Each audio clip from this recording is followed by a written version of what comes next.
Welcome into a special TBT We Are D3 pregame live stream. It's been a lot of fun watching the Division 3 community follow the We Are D3 run through this TBT 2025 into the semifinals. Huge game tonight, Matt. How are we feeling? We're feeling great, Zach. I think we're confident. We're good. I think we're going to get a win in Wichita. That's going to be a big thing for this program. We've got some demons out there in Wichita, but I think they're going to slay those demons tonight. Hope so. So we thought, it'd be a lot of fun just to kind of get together here before the game. Like I said, this run has seemed to really bring everyone together, right? It's a team. I know Bob Quillman brought this up in one of his many great QCasts about the We Are D3 team this year with Coach Reg and some of the players, Coach Harris.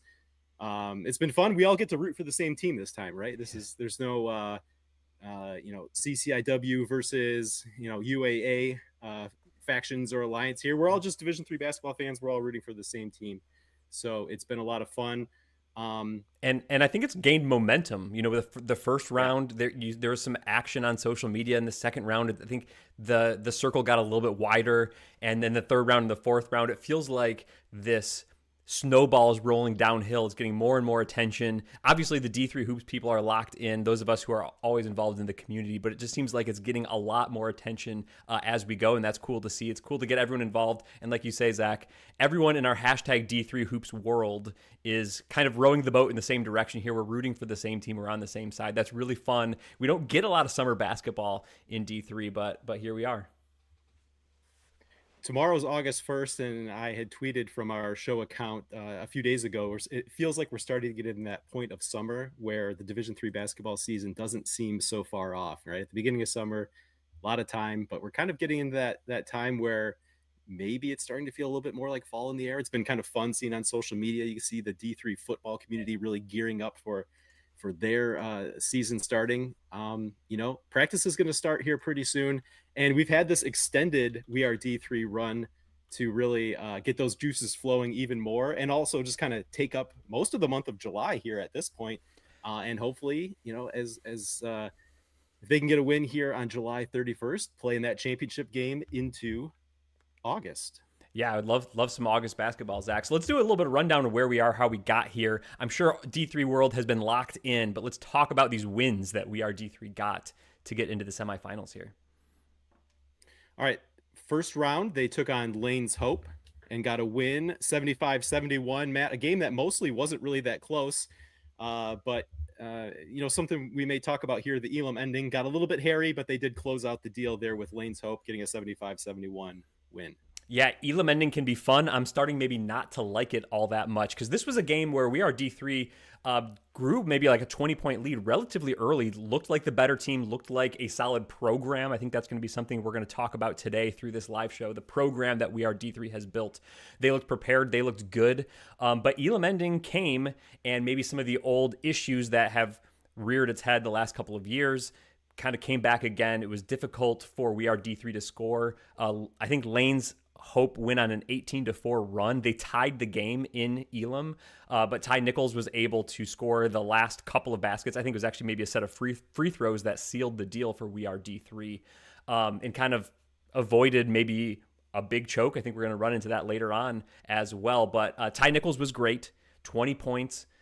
Marcus Azor was awesome. He had 17 points. Sam Peak, this was his We Are D3 debut. He had 14 points as well. And let's call it where these guys went to their D3 school as well. I mentioned Ty Nichols. He was from Keene State.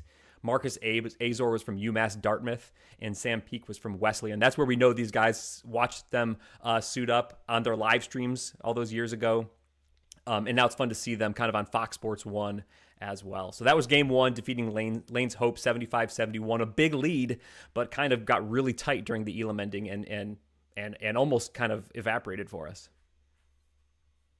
But it did not. They closed out the deal. But Matt, they got the hosts in the second round. Bayheim's Army, a Syracuse alumni team, was the host of that region there in Syracuse.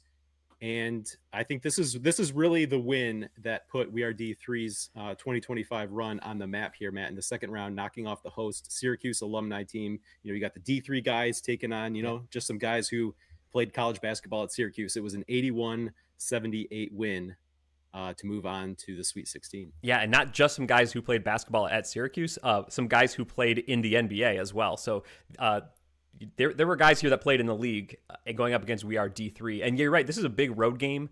This was a true road game against Boeheim's Army. And it kind of looked like the D3 versus the D1 guys, or at least how you might expect that to be early on in this game. I think the broadcasters kind of started to give out that vibe, like, oh, here comes Boeheim's Army, right? They're land punches. We're gonna maybe see this get away from us here. But We Are D3 did not give up. They scratched it out, drew close at halftime. I think that was maybe like a 6-point lead or so. But then We Are D3 had a really strong third quarter. They actually took the lead going into the fourth quarter, and then things stayed really tight during the Elam ending. I think Boeheim's Army actually did tie it up with maybe one basket to go, but Ty Nichols drove the lane, tough runner off the glass. So his second game winner for We Are D3, that is Ty Nichols. He was awesome, 36 points. I think he easily looked like the best player on the floor. Zach, this is something you've said, that routinely against these D1 type players, guys who had been in the NBA, right? Ty Nichols still looks like he belongs, that he's maybe the best player on either team. And he certainly was on this night, 36 points. Demetrius Underwood, he played at Texas Dallas during his D3 days. He had 14 points. Christian Parker from Mount Union came off the bench for 10 points and eight really big rebounds there against Boeheim's Army in the win. Yeah, Christian Parker's been a really nice addition here, fresh off of his Division III college basketball career, straight into We Are D3 here, and doing a nice job. All right, next round, Matt. It was another big-time alumni team, Stars of Stores, a collection of players, mostly, I guess you could say, with UConn connections, a UConn alumni team at its core. It was a 76-68 win for We Are D3. We talked about maybe the problems they had in the Elam ending in Lane's Hope, and then even more as we'll talk about in the last time out. But felt like that Stars of Stores win, that 76-68 win, was the best Elam ending that the program has ever played. Yeah, this was the most no sweat finish I think we've ever seen from We Are D3 and Elam ending. But yeah, this was another game like the Boeheim's Army game. Stars of Stores gave them what they thought was a knockout blow early. We Are D3 came back. Second quarter, another one, got them down 10. And then the second half really flipped, I think, in this one. And I think we've heard Mike Rainiac on like 18 different QCasts now talk about their run. And he kind of says he felt like Stars of Stores at some point in the second half just kind of almost quit on this game, gave up, and just kind of let D3 have their way because they kind of showed themselves to be the better team. And maybe that's true. I don't know. I think this was maybe like, he's been great all tournament, but this was maybe the Marcus Azor game. 22 points, 5 assists, really good from that point guard position. Ty Nichols was also, again, fantastic, 18 points. Not the same efficiency type game he had against Boeheim's Army, but was still a good volume scorer in this one. But kind of a big roll off the bench for David Murray as well. He of Connecticut College fame. He had 14 points. Didn't really seem like he had even a bunch of action until the second half. I know Rainiac's been getting a lot of these guys in the first half, but he kind of really became a mainstay in the second half of this game. And as Stars of Stores really keyed in on Ty Nichols, Ty was just really good at dishing the ball, and David Murray found some easy layups, and credit to him, he finished those. And I think he also had the Elam winner in this game as well. So big game for David Murray, and he was a big kind of inside presence that We Are D3 needed in that game. So it was on to the quarterfinals where We Are D3 took on Fail Harder, who was in the midst of a Cinderella run of their own, perhaps. A 7 seed made it out of a regional that was held at Hinkle Fieldhouse in Indianapolis. We Are D3 got off to a great start, was really dominating this game, and then almost gave it all the way back in the Elam ending. But ultimately, we're here tonight because it was a win, 95-93. Yeah, for most of this game, it felt like maybe the biggest mismatch of the whole tournament for We Are D3, or maybe they were just locked in the most. They got up big early, a 20-point lead going into the Elam ending. They had controlled this whole thing until we turned off the clock, set the target score, I think it was 94, and then said, okay, go score 8 more points. And then things got like out of hand. We Are D3 couldn't score. They couldn't finish. There was maybe some weird calls that happened along the way. I don't want to like say the refs were calling the game completely differently than they had all game, but maybe that's one of the weirdnesses of Elam ending, right? Is that it just does happen to just get officiated a different way. It feels like every out of bounds call was reviewed, and every single time it was like off of a fingertip of We Are D3, so it went the other way. Just a whole bunch of craziness. Phil Harder ended up taking a 93-92 lead in this game. Again, We Are D3 was up 20 going into Elam ending, and here Phil Harder was 1 point away from the win. So then there was a couple of possessions where it was next basket wins, and even for Phil Harder, it was like make one free throw and win. But somehow We Are D3 just kept getting those extra chances, and finally it was a Christian Parker offensive rebound and putback to win the game. A big basket for We Are D3. That would have been really hard to stomach. I know getting to the quarterfinals, I think was already a big deal for We Are D3, but to have that big of a commanding lead, to look so great, to look easily like the better team, and then just to kind of lose it all in the Elam would have been heart wrenching. But they got the win and moved on. That's all that matters. Ty Nichols and Demetrius Underwood were big in this game, 19 points each. Underwood also added 10 rebounds. That's a double-double for Demetrius Underwood. Big game from him. Probably maybe his best game of the tournament so far. Sam Peake had 16 points. Marcus Azor had 15 points. And Alex Sobel had 10 points. He was able to actually be kind of a big inside offensive presence for portions of this game as well, something that he wasn't afforded the ability to do against Boeheim's Army and Stars of Store with some of those big UConn and Syracuse guys. His size, which was big for D3, was neutralized a little bit. In this game, he was more it was more of an even size matchup as well. The Phil Harder team, I think their scoring presence and everything was more of the guard position, kind of like We Are D3 than it was at the inside. So yeah, big game. I think 5 We Are D3ers in double figures there. And they came away with the win. And I don't know that I really ever need to see an Elam ending game involving a team that I care about ever again. I guess we're going to have potentially 2 more in this tournament. But man, that was something. Yeah, you talk about the officiating and in the Elam ending, and it's a good thing Christian Parker converted after that offensive rebound, because he took an absolute shot in the back, and Yeah. that I don't think a whistle was going to be coming. Had that not gone in, Yeah. it's just the way it goes. But to be honest, you talked about there was opportunities for Phil Harder to make a game-winning shot, Yeah. and they were really letting him play both ways. So yeah, you probably ultimately it benefits more the team that really needs it is coming from behind.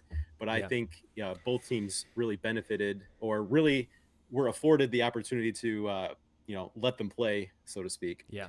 It's like Um, it's like I don't know if you know, like in baseball, a 3-0 pitch, if it's borderline, is a little bit more likely to be called a strike than it would be in ordinary circumstances. Or an 0-2 pitch that's borderline's a little bit more likely to be called a ball. That's how Elam ending officiating seems to be. Like the team who's down, especially if they're down big, it seems like, well, if there's a 50-50 call, whatever is that, contact, no contact at the rim, maybe it goes their way a couple extra times. I don't know. I mean, it's not like a big intentional conspiracy or anything like that. I think that's just maybe natural human behavior from the referees of you don't want to just hand a team the win because of a controversial call. So you say, well, if the team that's behind gets one, then, it's not that big of a deal.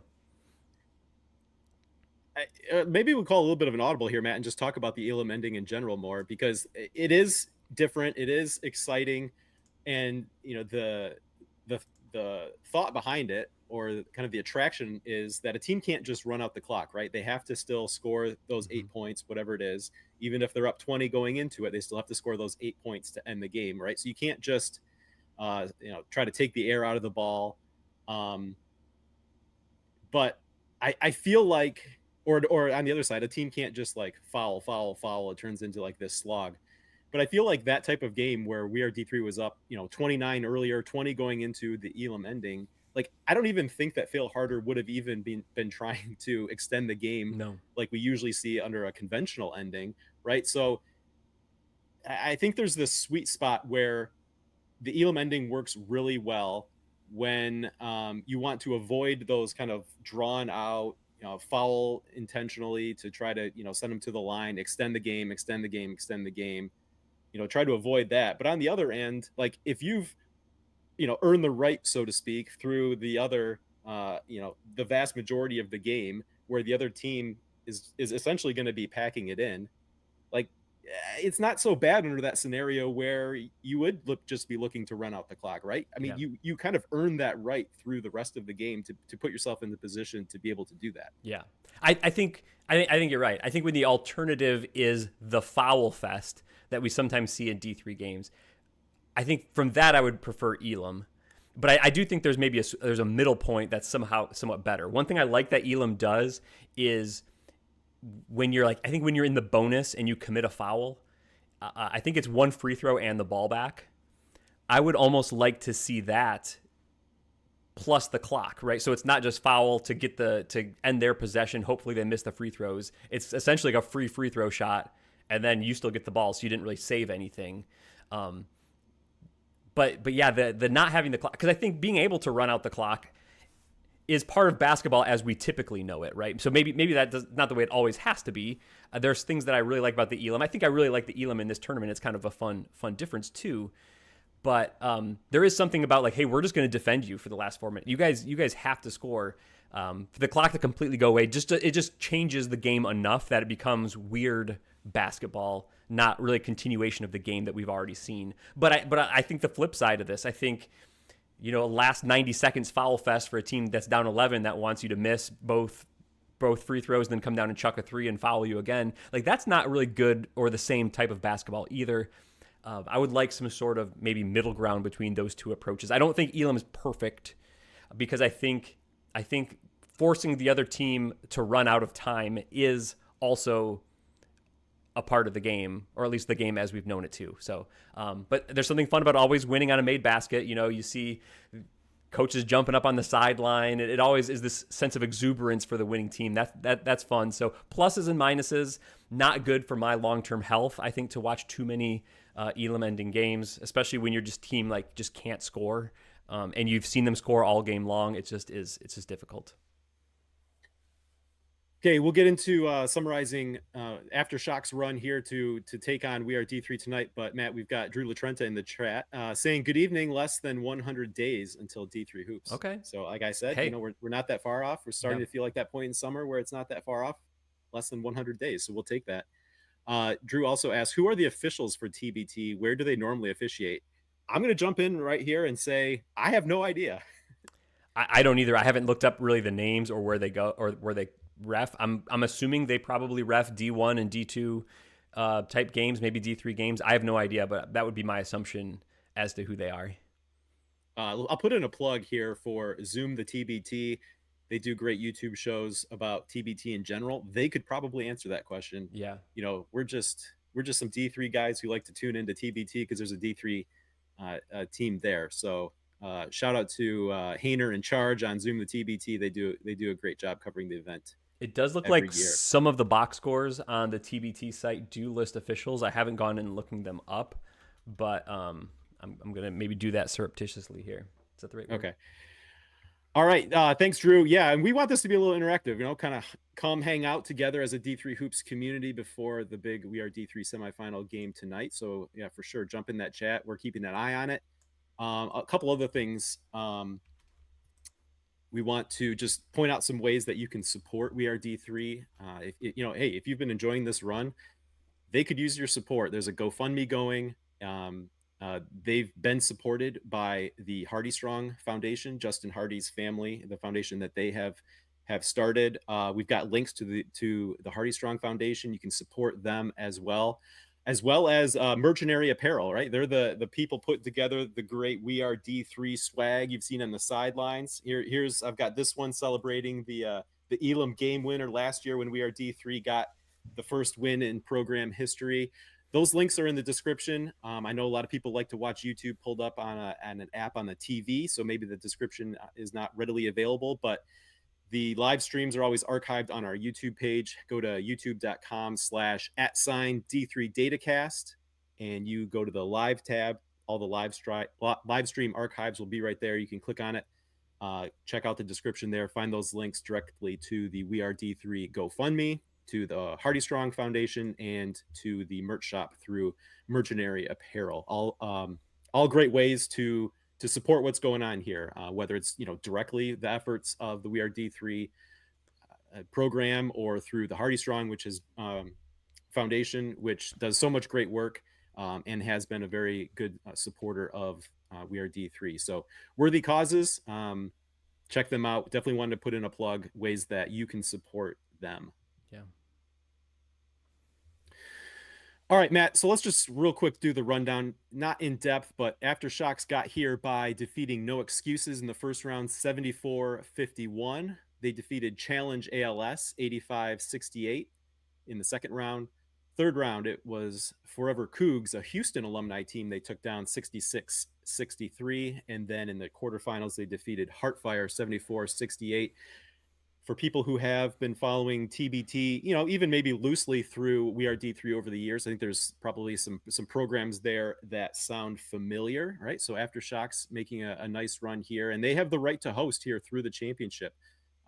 Should they continue to advance? If We Are D3 wins tonight, Matt, I don't actually know where next week's championship game I was will be. assuming Wichita, but I because don't the know. other semifinal is being played in West Virginia, right? So Oh, the semifinals are not both in Wichita. So I'm not exactly sure yeah. what. I I guess don't I know if didn't. that means it would be. I don't know. We'll find out. It doesn't matter. It'll be on TV. It's going to be on Big Fox, It's which going to be is in the Reg's thing. shed. He's going to have the shed ready, and Well, we're gonna he's play. got to win the Okay. prize Okay. before he can get the shed, Okay. right? Yep. Yeah. I think So that's right. I think that's right, right? They gotta win that $1 million prize. Reg is going to get a shed. Everyone else is going to pay off student loans. It'll be great. Okay, so that's how we got to where we are. So Matt, just reactions to We Are D3's run so far. Anything that in particular stands out that you've been really impressed by, surprised by? Yeah. Any talking points that you haven't been able to get in your appearance with Ryan Scott, before the quarterfinals game? Anything that you've been noodling about in your mind? It's just been impressive that they play like a real team. It's not just an all-star team, or it's not just a collection of guys that are thrown together. It feels like it is a program that has been running now. The core of this group, I think, has been together for about 3 years. Some players come on, some players come off as their situations change, but it feels like a program. And I think Coach Rainiak has said this. He kind of wants it to run a little bit like USA basketball, where you make a little bit of a commitment, like, I'm going to be part of this program. It's going to be more of a program that's more than just 2 weeks in the summer or something like that, right? There's the combines, there's opportunities for people to kind of come and show what they have to offer, be part of this team, play these games, get to know the other guys. And I think they've played that way. I think they've, especially early, you see some of these team, Boeheim's Army, Stars of Store, they have some big names, people you've seen in the D1 March Madness or getting playing time in the NBA. But it didn't really feel like they came to play at the same level that We Are D3 did. And I think that's been impressive for me. That's been one of the most impressive things to me, is they look prepared. They look like they're in great shape. They do look like they're playing for contracts, but not like selfish, look at me, I'm just going to score a bunch of points, give me a contract. Like, I can be part of a team, and I can score, or I can pass, or I can defend. And that's real basketball, Zach. And I think we've seen a lot of that from the D3 team this tournament. Yeah, there's been a lot of talk as they've made this run. Have we actually seen upsets, like beating Boeheim's Army, beating Starved Stores? Is that actually an upset? I don't know. I mean, I think what's been impressive to me is, we've seen enough Division III basketball teams play a D2, a D1, right?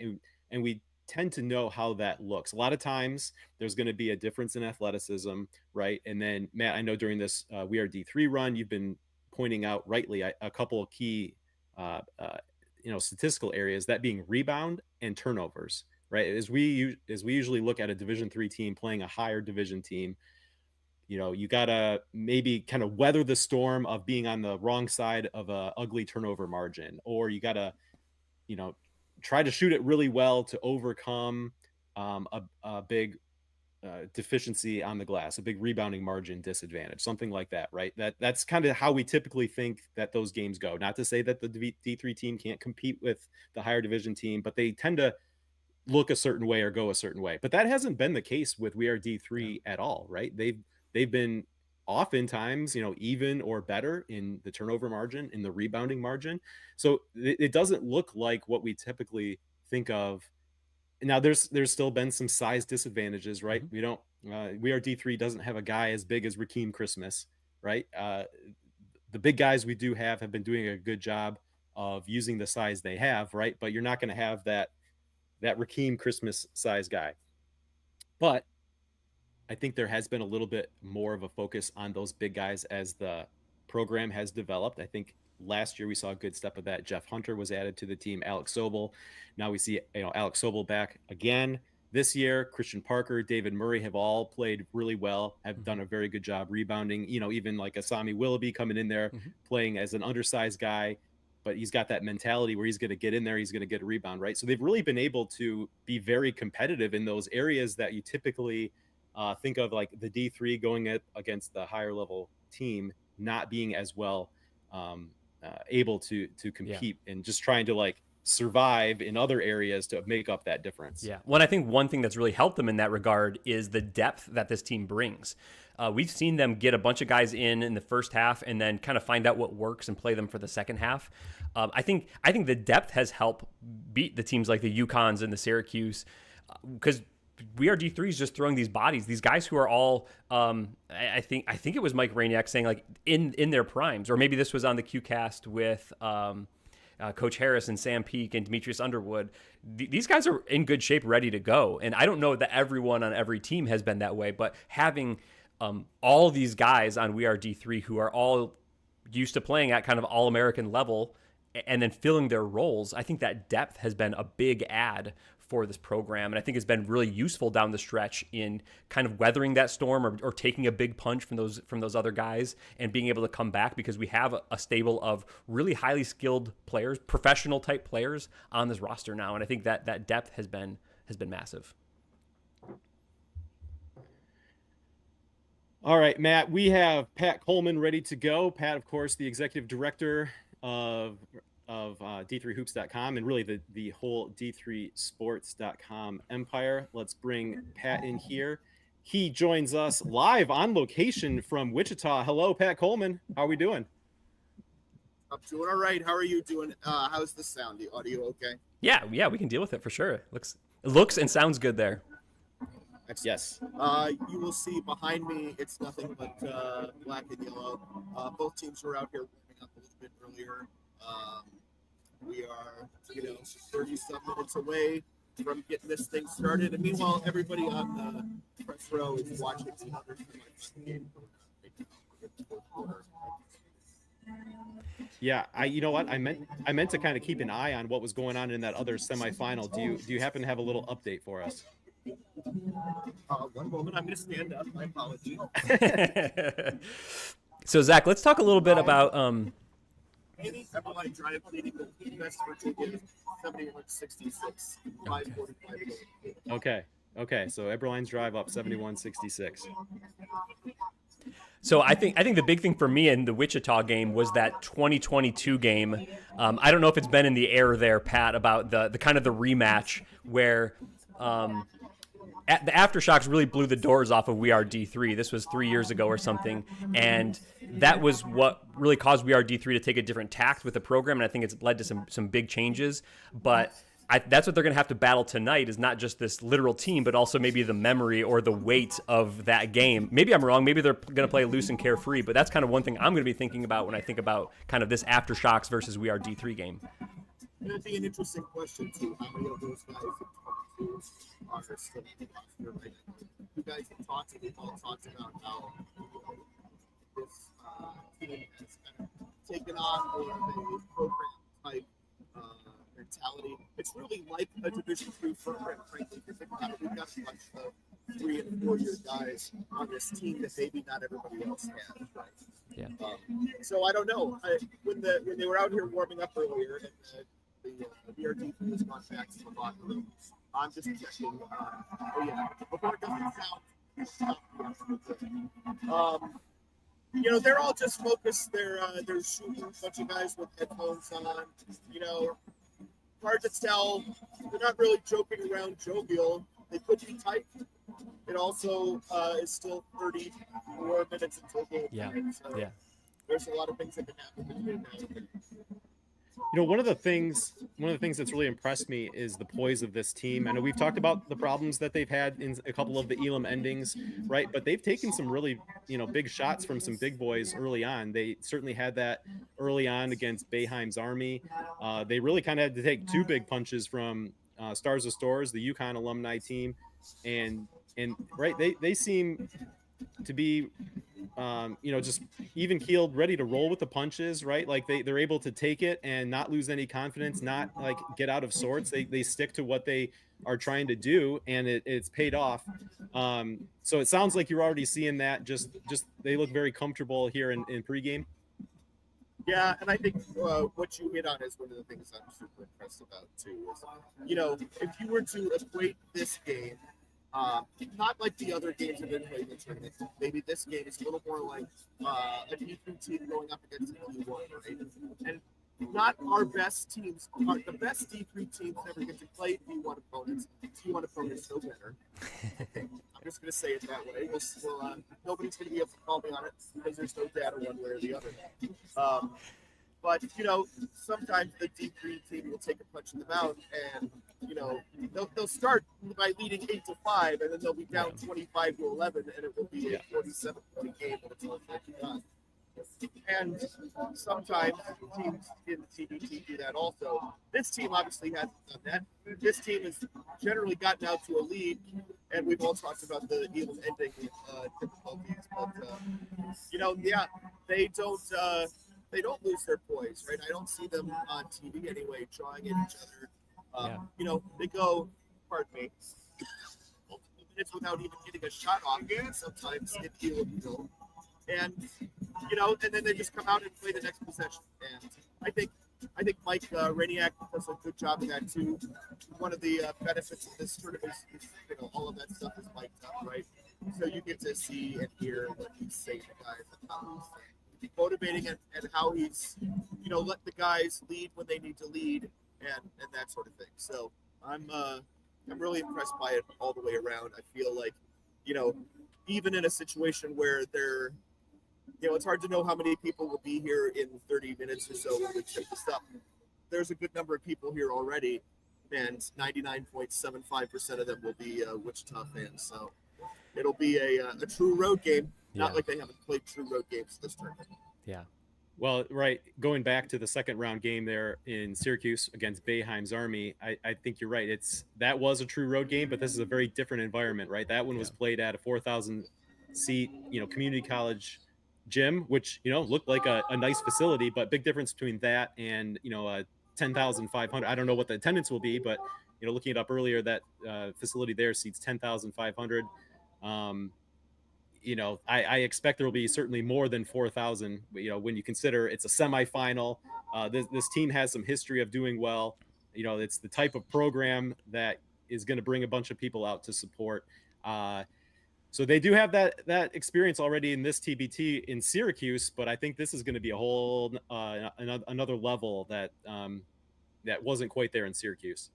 I agree, but at least it gives them something to kind of draw on. Right? Something that they can go back to for comparison, even if it is the next level or 2 levels up. At least you've been there before and you've done it before and you've done it successfully. Yeah. I don't know all of the TBT teams very intimately. My impression of the Aftershocks is that they're another team that does kind of take this seriously. I think they get a lot of crowd support. Some of the other programs and alumni type programs still kind of feel a little bit thrown together. To me, it feels like Aftershocks is chasing a title. They have been chasing a title. So I think this is also a step up in maybe the seriousness of competition that we are D3 faces. I don't know that Stars of Stores was, if they're good enough to win it, hey, they'll win it. But they didn't come across to me as a team chasing a title like Aftershocks does, like We Are D3, quite frankly, is, or now proves that they can be. So I don't know if that's another thing that they're battling as well, as a program who wants it to some degree. Probably, and I would lump in Sweet Home Alabama from last year in that first right. too. Right. I would see a bunch of teams, and I don't study the non-VRD3 TBT games at all, right? Yeah.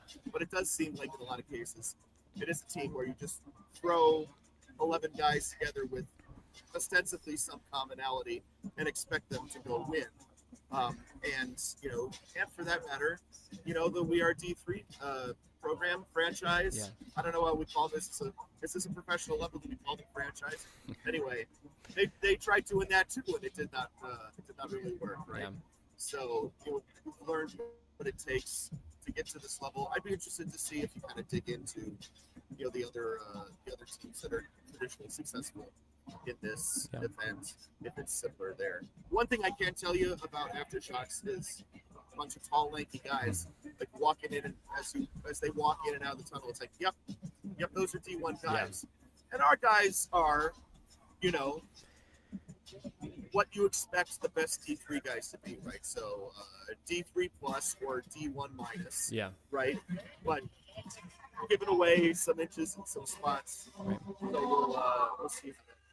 I think. Also, I didn't know anything about the officials either. Sorry. Oh yeah, no. I mean, I think 2 or 3 inches in height is a lot of the difference between D3 and some of these D1 guys to a large degree. Like, these guys are all skilled. If Ty Nichols was like 6'4", then he might have played a level or two up. Same for pretty much all those. I mean, I think that's the best. These D3 type All-American guys who are on this team.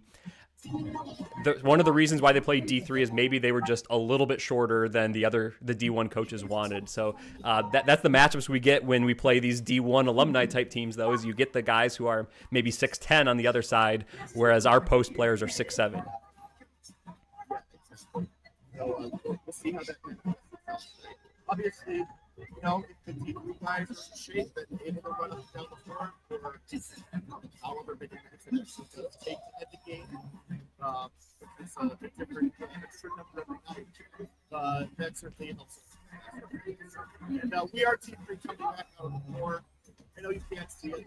My apologies. You can turn your laptop on.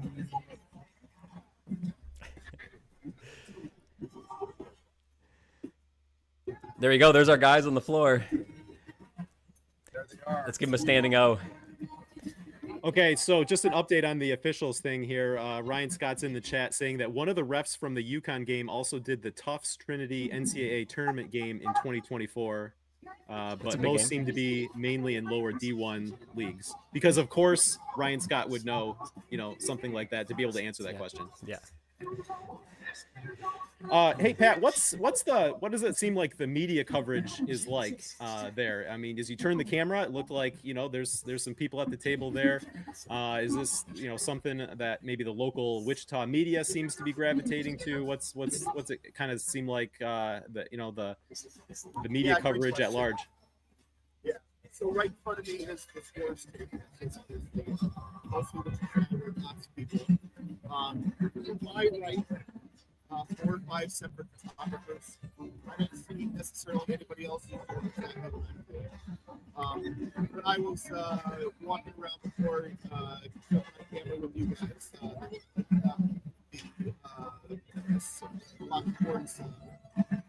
Sideline reporter. So she was getting wired. And then at the opposite side, podcasters and statisticians that are people with laptops, but I can't tell you to the spider here to my right.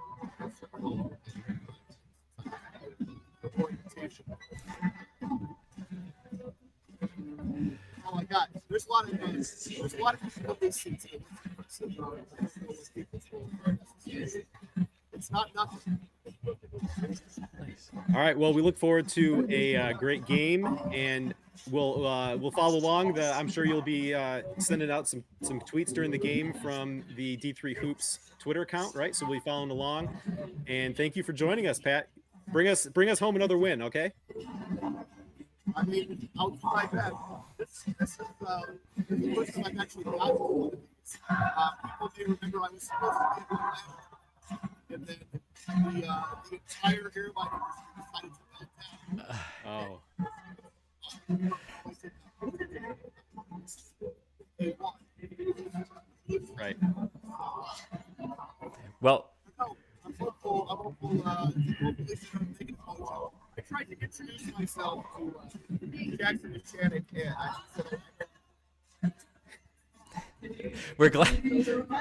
There you We're go. glad that you made it here today. That the airlines, that Delta Airlines, I'm assuming got you there today, and get us a win. Get us a win for the for the D3 hoops community. So thanks, Pat. Appreciate you jumping on, and enjoy the game and enjoy covering the team. Thanks for having me on. All right. Bye-bye. All right. All right. Pat Coleman joining us. Zach, that's he was dealing with some of the stuff that we were dealing with on the sidelines at Fort Wayne when they pump in that music and the mic cuts in and out a little bit. But we appreciate Pat being able to join us courtside in Wichita.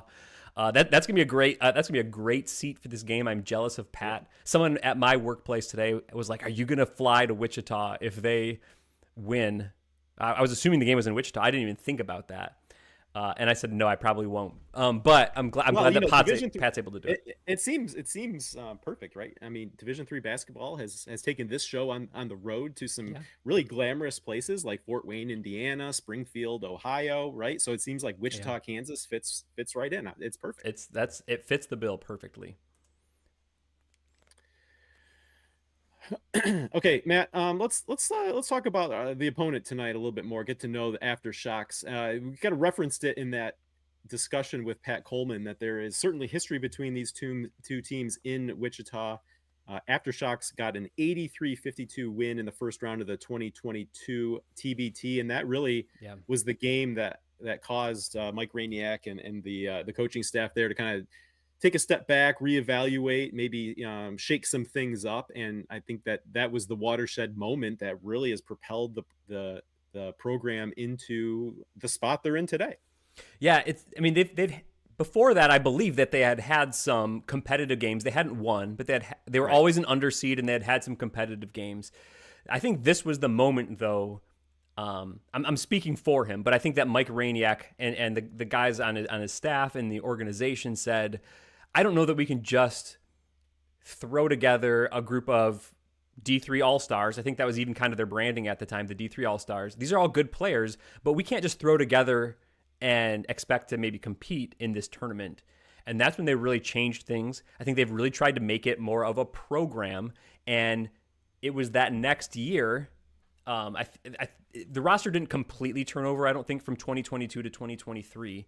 But I think they were really looking for folks to maybe commit to the program and grow along with it. So the next year, I think, was when we saw Marcus Azor and Ty Nichols and I think Demetrius Underwood come on. And that's really been the core of this team that has now, that next year, 2023, right? They didn't win. They played against Mass. I think Mass Street was the team name, and they were the Kansas alumni team. And that was like within a basket at Elam Ending, and they gave up a tip-in off of a missed free throw to lose. But that was another competitive game that started the momentum. Then last year, they got a win against that Sweet Home Alabama team. I think they finally bumped up in seeding too after playing more of those competitive games against top seeds. And they showed, hey, if we get more of an even matchup, we can win a game.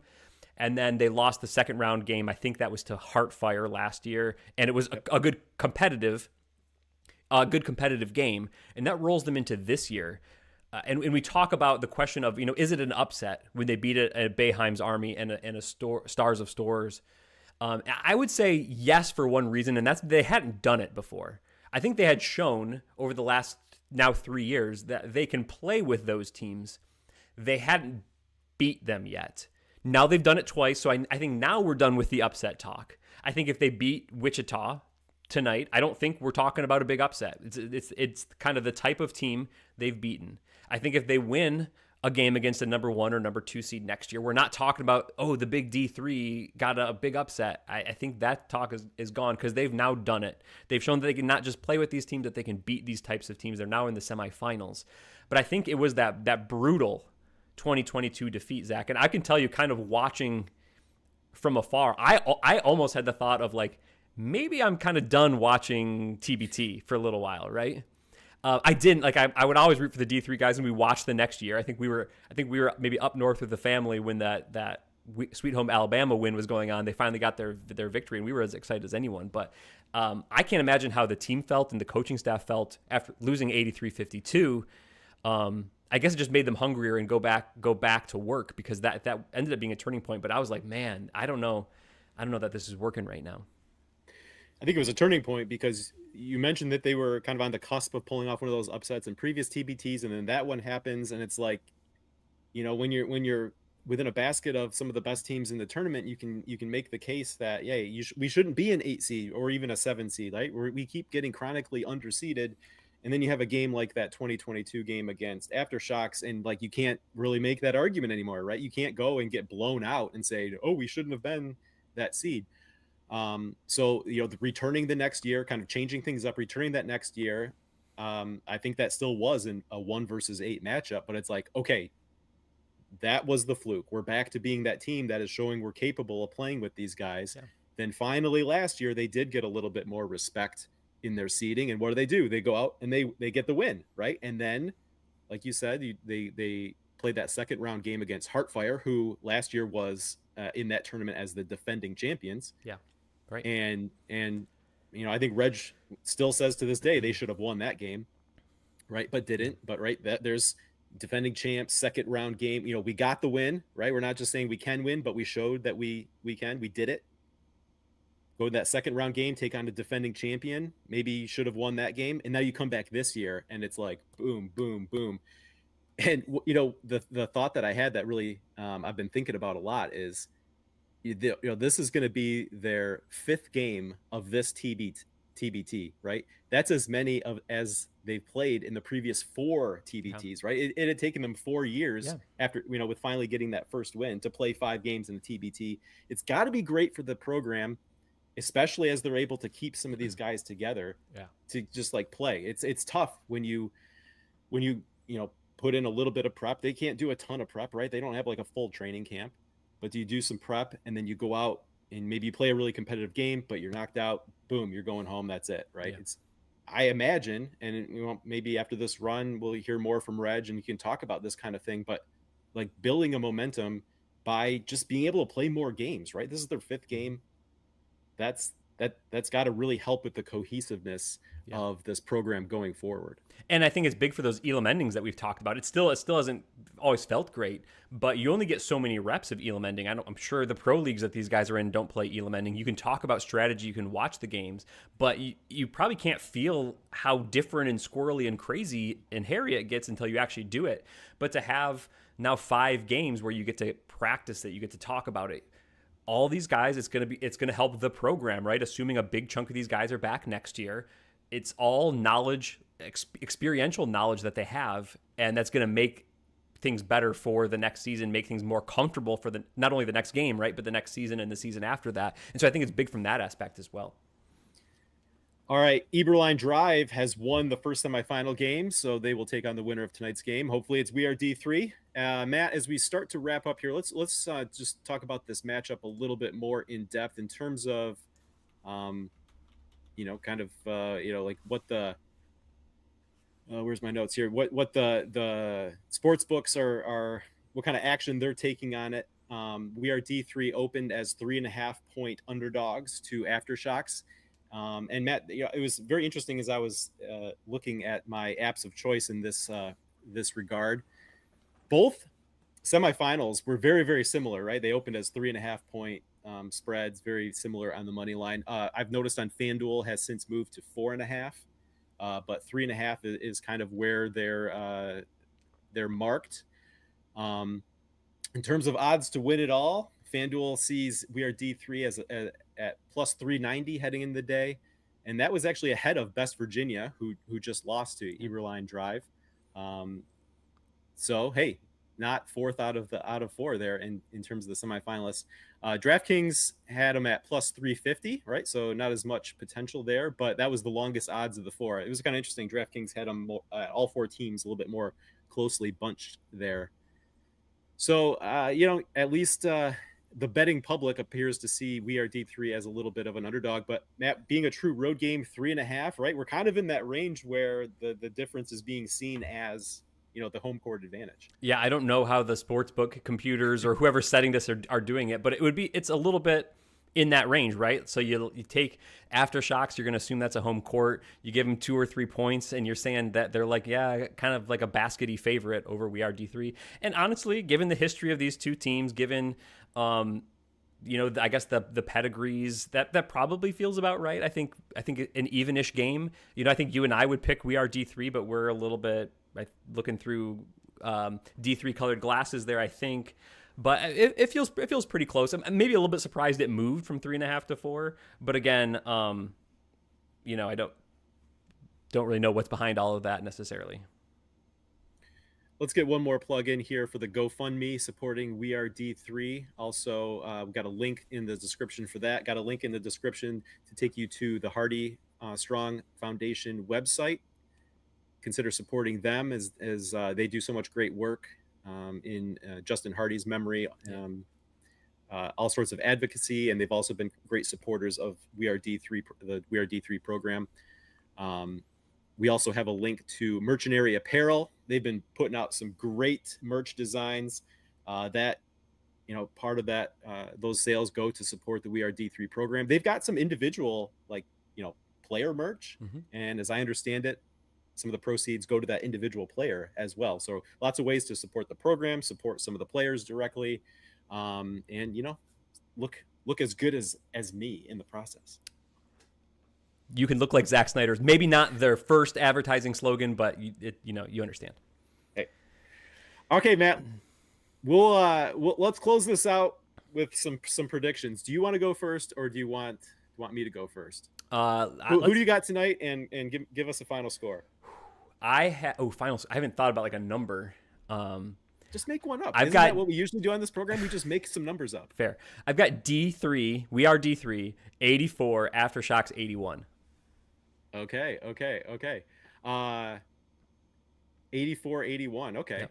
Interesting. So you're kind of flipping that point spread around. Yeah. I was thinking similarly, but I was going to go We Are D3 74, Aftershocks 71. Okay. So you're just going to take 10 off of both my numbers. No, I had my own numbers. Oh, okay. All right. I had my own numbers. Okay. So that's where we will end it. Matt, we're gonna get this wrapped up here before 8:00, so everyone can go get their popcorn ready, settle in. Fox Sports 1, FS1 is where you can find tonight's game, and let's go get it. Let's go get it, boys. All right, We Are D3.